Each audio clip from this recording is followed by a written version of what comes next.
Hello viewers, welcome to this lecture on the tree frogs. The tree frogs are ectothermic or poikilothermic tetrapod vertebrates of the class Amphibia. Now these tree frogs are actually distinguished from other frogs based on the fact that they live a boreal lifestyle. Other frogs actually live in ponds and pools, but these frogs are actually adapted to live on trees and shrubs, especially on the leaves of trees and shrubs. Now, like other amphibians, the tree frogs have the following general characteristics like the other amphibians. They lay anamniotic eggs, that's eggs that do not have amnion. They possess a glandular skin. They use their skin as a secondary respiratory surface. Their youngs generally undergo metamorphosis from larva with gills to an adult air-breathing form with lungs.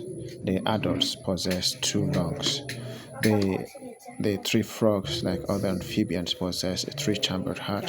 They live bifacial lifestyle. Commonly, they have a level face that dwells in water, exclusively on water, that metamorphoses into an adult form that explores both aquatic and terrestrial habitats. They are tetrapods, and they are also known to be ectothermic or cold-blooded, not being able to regulate their body temperatures. Amphibians possess clawless four-digit forelimbs and five-digit hind limbs.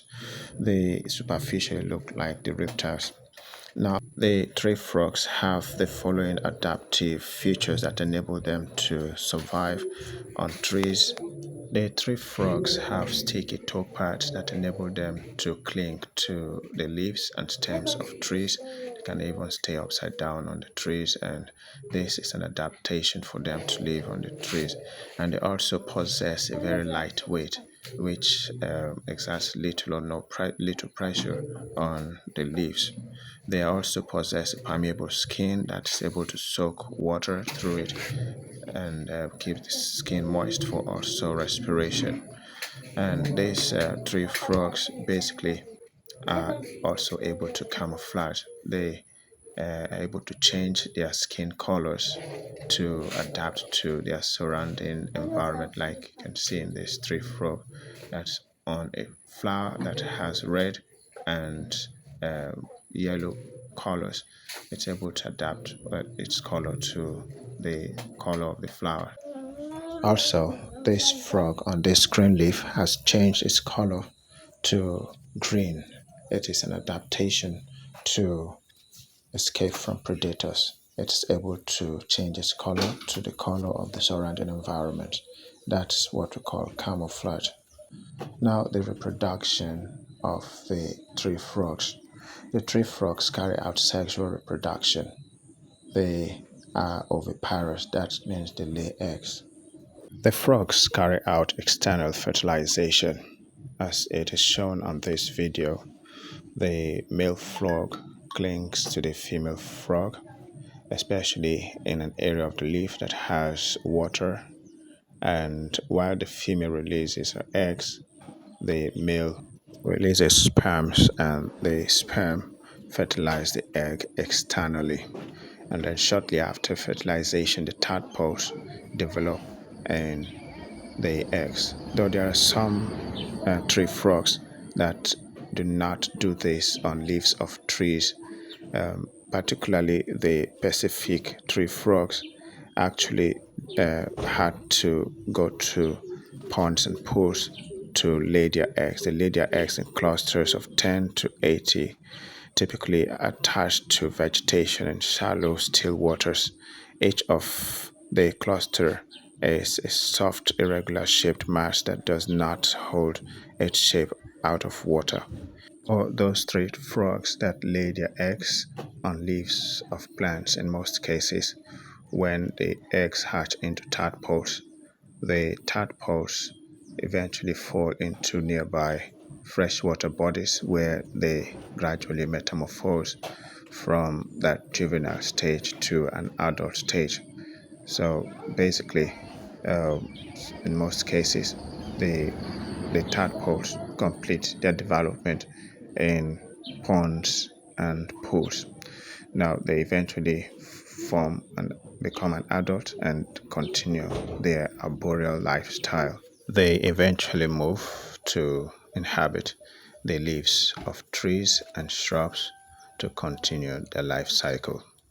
Now, like other frogs, the tree frogs make use of four types of respiration: gill respiration, cutaneous respiration, buccal respiration, and pulmonary respiration.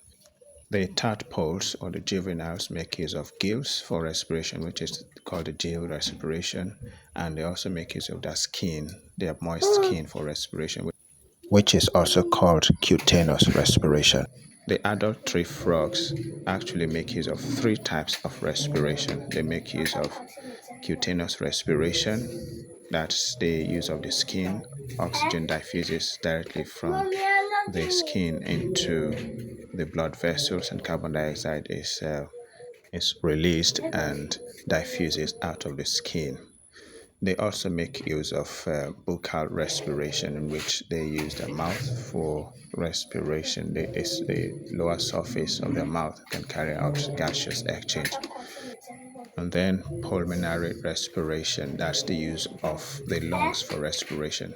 Pulmonary respiration is facilitated by buccal pumping, just as it is seen on this frog. The lower part of the mouth is moving up and down, and that movement helps to take in oxygen into the lungs, and then carbon dioxide is released. So unlike the mammals that have a diaphragm for pumping of air or for ventilation, the tree frogs or other amphibians make use of buccal pumping, the use of the mouth to pump oxygen and carbon dioxide in and out of the respiratory system. Now, the circulatory system of the tree frogs. The tree frogs have a closed circulatory system. That means the blood flows through closed vessels like arteries, veins, and capillaries. And they have a three-chambered heart made up of one ventricle and two atria that are responsible for the pumping of blood. Unlike the birds that have a four-chambered heart and the mammals that have a four-chambered heart, the amphibians, the tree frogs, have a three-chambered heart, and they have three types of circulations.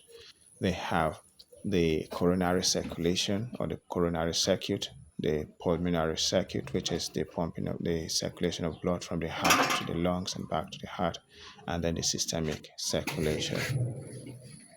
Now, the classification of the tree frogs.